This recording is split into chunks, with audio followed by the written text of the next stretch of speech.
Jeremy is beginning to show himself to be in charge, much to your chagrin.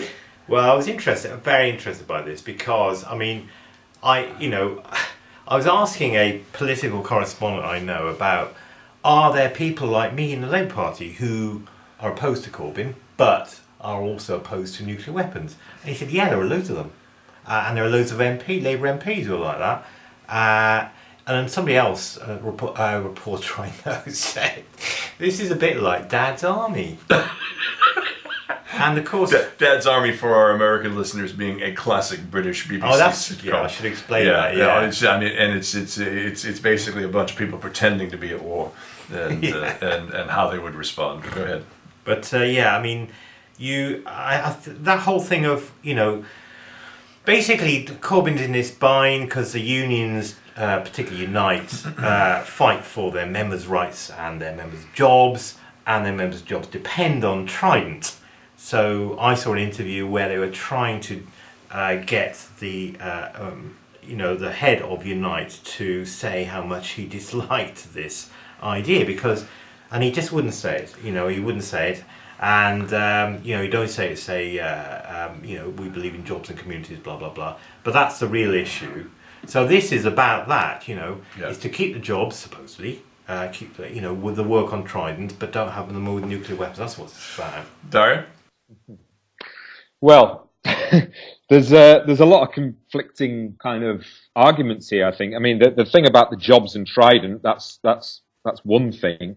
I think I haven't been on for a while, so obviously I can see that Phil is a Labour supporter, but not a supporter of Corbyn. I think that the mainstream media and the mainstream PLP, the Parliamentary Labour Party, just cannot get their head around Jeremy Corbyn. They just can't understand how this is happening. And they can't understand the fact that he is just ignoring the mainstream Westminster way of doing things. And therefore, they're completely slack-jawed by their own impotence in being able to do anything. Now, is Jeremy Corbyn and his team doing a good job? No. I mean, I go from exasperation to joy on a daily basis about the strategy and tactics. But I think there's there's a sort of method to the madness. I think that Jeremy Corbyn knows he's got no traction within the Westminster bubble whatsoever. So he's just basically going straight to the electorate. And on Trident, I think he's trying to reshape the party in his own image. I think he's going to try and in that reshuffle was designed to put somebody who was pro getting rid of Trident into his inner team. So then when it comes to the conference, they can try and maneuver Labour Party policy so it becomes about unilateral disarmament. And then you've got the whole issue of whether Trident is actually viable. What's the point of it? I mean, to me, it's not about whether you would push the button or not, because whether you push the button is irrelevant. We're all going to die if we have to push the button. So who cares? And the fundamental is: do we need to have Trident as a bargaining chip in the global political game? Basically, do we need to have that seat at the table so we can affect global policy?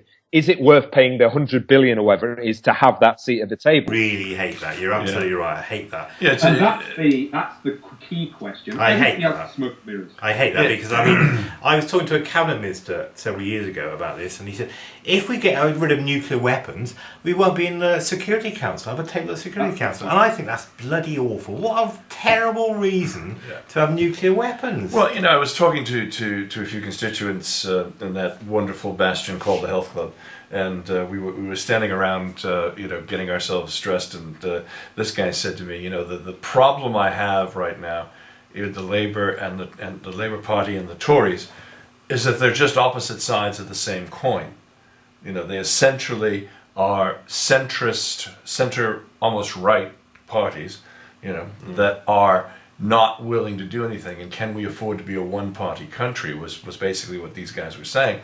And that there's nobody standing up, and this could be why Corbyn is so popular right now, is because he's trying to take the party to the left back to more of its roots. Certainly different, isn't he? Yeah. Actually, what is I must confess, I don't know really, but what's a Lib Dem position on nuclear weapons and stuff?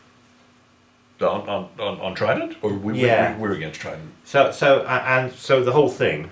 Yeah, I mean, So you're a unilateralist party. yeah, I mean, why would you want to? What for us? We don't have enough. Number one, to be a force. Okay, that's part of the issue. And what are you going to do? Like Dario said, you're just going to react, and everybody's going to be dead anyways. You know. And the thing is, we can't put, I mean, that question about whether Jeremy would push the button or not was pure media bullshit, because we can't push the button without the Americans say so.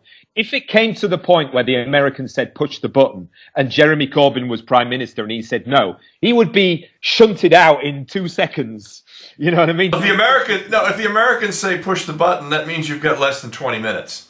Yeah. So everybody's dead. Anyway. Everybody's dead at that point anyway. So you're sitting there looking at this and going, what's the point? It's just, like you said, bullshit media debate. We discussed last week, Dario. I've gone through my mother's documents, and she's gone to her home, and she's kept almost everything. And she's kept, I didn't write many of them, I must admit, but she's kept my letters from university, right, from 1980, in which I say something like, have you seen the latest about John Knott increasing the number of Trident missiles? Crazy. I was 35 years ago. I was convinced. I was a very firm unilateralist. I'm not so much a unilateralist, but I am a unilateralist. The thing is, going back to your jobs point, I mean, I think that is an argument, that is so outdated. We've got to, if you're relying on certain types of industries that are completely useless and irrelevant to create jobs, you've got to retrain people and get them to do different jobs.